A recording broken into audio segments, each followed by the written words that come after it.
I'm here with Alex, who is the Fast Plasma Investigation Operations Lead for the Magnetospheric Multiscale Mission. How you doing, Alex? Good. Good to be here. Now tell me, when it comes to engineering, what is your job? What have you done with the MMS program? So I've actually been on the MMS program with FPI since 2007. My day-to-day job is making sure the instruments keep running. So looking at the data coming down, checking all the voltages, the currents, making sure that we keep them operating as long as we can. And that includes calibration, it includes processing science data, any kind of anomaly. If we see a spike in a number or a dip in a number, we trace that down, find out root cause, and interfacing with the spacecraft, the other instrument teams. How is the Fast Plasma investigation operating in orbit, compared to the way it was when you tested it here on the ground?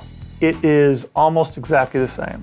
One of the things we were very happy about is how closely the instrument performs in flight as it did in ground testing. The calibration matches up almost perfectly with the ground calibration. The science coming through looks great.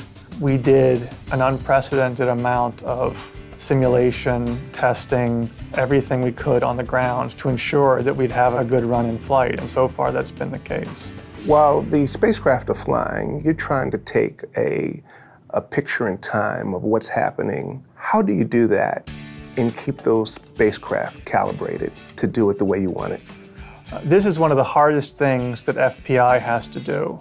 So previous plasma measurements have done what we call a spin-integrated measurement. So it's like if you have a camera and you do a panoramic where you just slide the camera around like this, and as you spin around, you slowly take the entire image.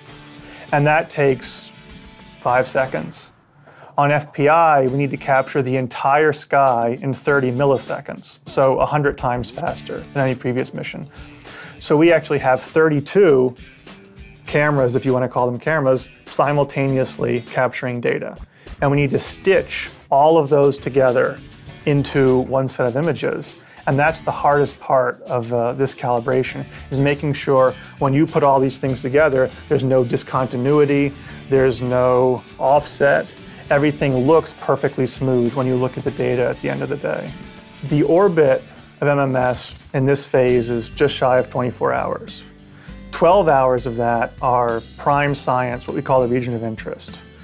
Another few hours are in the radiation belt where we're low voltage, but several hours of that orbit are actually devoted to calibration.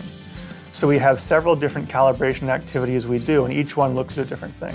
So we have one calibration that makes sure the voltages are set properly. So if we say, I want 100 volts here, we make sure it's 100 volts, not 110 volts. Another one of those looks at making sure we pull out only signal and not noise. So filtering out the chatter and keeping the good science. Once we get calibrated, we then have to choose which data comes down. MMS as a whole only takes down a small percentage, like 2 or 3%, of the total high-resolution science data that we capture. And that's just a function of, as I mentioned, we're measuring so fast, and the antenna can only bring so much down. So we have to choose which data is the most scientifically valuable and prioritize what gets pulled down and what gets left.